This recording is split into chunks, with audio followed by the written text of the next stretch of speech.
Hi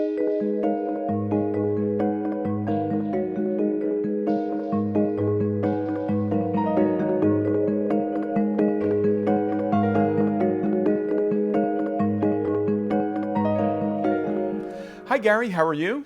Fine, Andy. Glad to be here. So we left people hanging last week with the issue of air conditioning over at Franklin Park. Do you have an update? We do, and that'll be on the front page of this week's paper. They found the problem sometime on Wednesday, probably earlier, sometime before midday, and worked on it continuously straight through, and by 2 a.m., early on the morning of the 4th, it was all finished.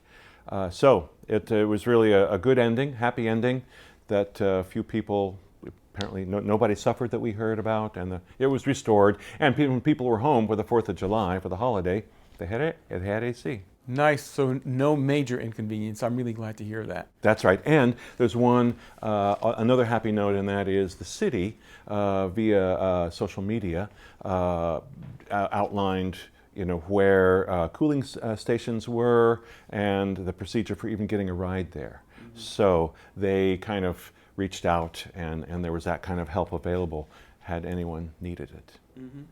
So you were telling me that on Monday, July 8th, the City Council passed, and correct me if I get this wrong, the Complete and Green Streets policy. What is that? Yeah. That's exactly what I asked myself when I first saw that, complete and green street. So a complete street, the definition, is a street that has access, safe access for pedestrians, for bicyclists, for handicapped, for motorists, for people using public transportation. So it's about safety and about access, probably crosswalks, bike lanes, etc.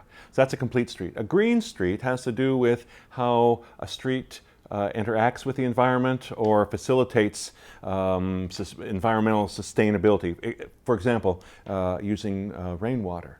When water washes off, how is it directed, and so forth. So one is access, one is environmental.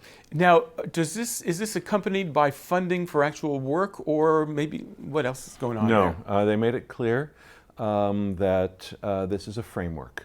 This is sort of it's a policy. It's the council saying, it's Greenbelt, City of Greenbelt saying, from now on, this is how we are going to approach either the construction of new streets or the refurbishing of older streets. That this is our framework where we're going to be looking at streets with all the other elements of what it takes to build a street with these two things in mind. And if I can also say, it's not a new concept.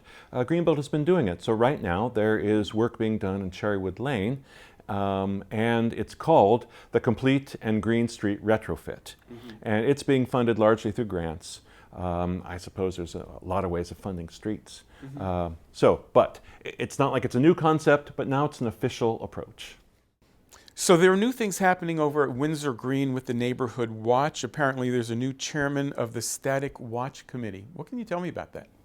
Well, Neighborhood Watch has been going on in Windsor Green for over 20 years.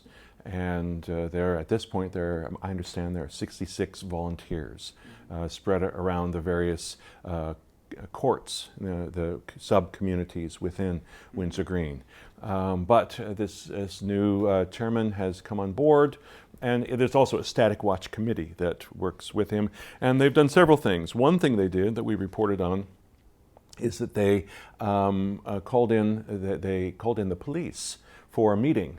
So it was a public liaison, George Matthews, and several of the officers met with the volunteers, many of the volunteers who do the watch, and just gave them some training and shared some resources, some links, things that they could read, and so forth. So where is the dividing line between what a neighborhood watcher can do and what the police can do? Yeah, this was I'd never heard it put this way, and I kind of like the idea. So George Matthews, and let me just make sure I get it. George Matthews said that it's the job of a volunteer to be concerned.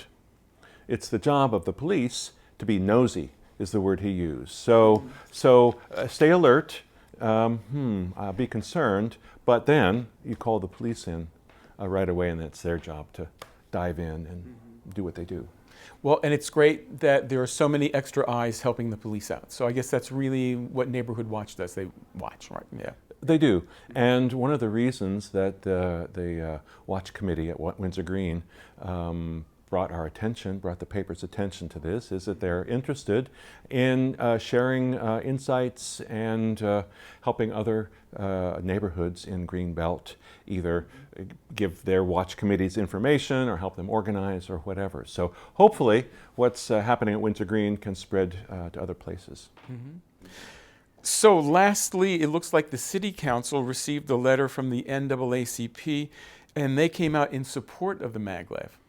Yeah, the NAACP of Maryland actually published a letter supporting the MAGLEV project. The City Council, Greenbelt City Council, is solidly on record as opposing it, as saying that it's not a good thing for the city of Greenbelt. And so the discussion Monday night was, how do we respond? Do we respond? Mm-hmm. Typically, a city council like Greenbelt's would not respond directly to organizations that make various statements, support this or don't support that. But because the MAGLEV issue is so critical, so key for us, they felt that maybe they should. So that was what they discussed. Right, right. Well, I guess Greenbelt has got a quality of life issue with the MAGLEV, mm-hmm. and the NAACP sees jobs, I think. That may be part of it. That definitely may be part of it.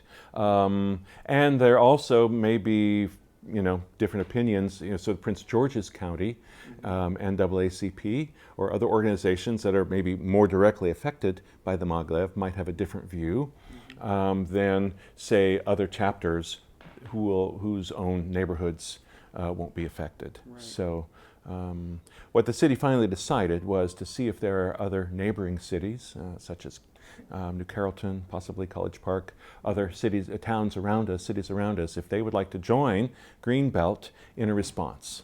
And so the city's going to reach out, and the result will be either a letter from a group of cities, or if no one else wants to participate, a letter from Greenbelt to the NAACP expressing our concerns. Well, Gary, thank you very much for wrapping up the week, and I look forward to seeing you next time. Okay.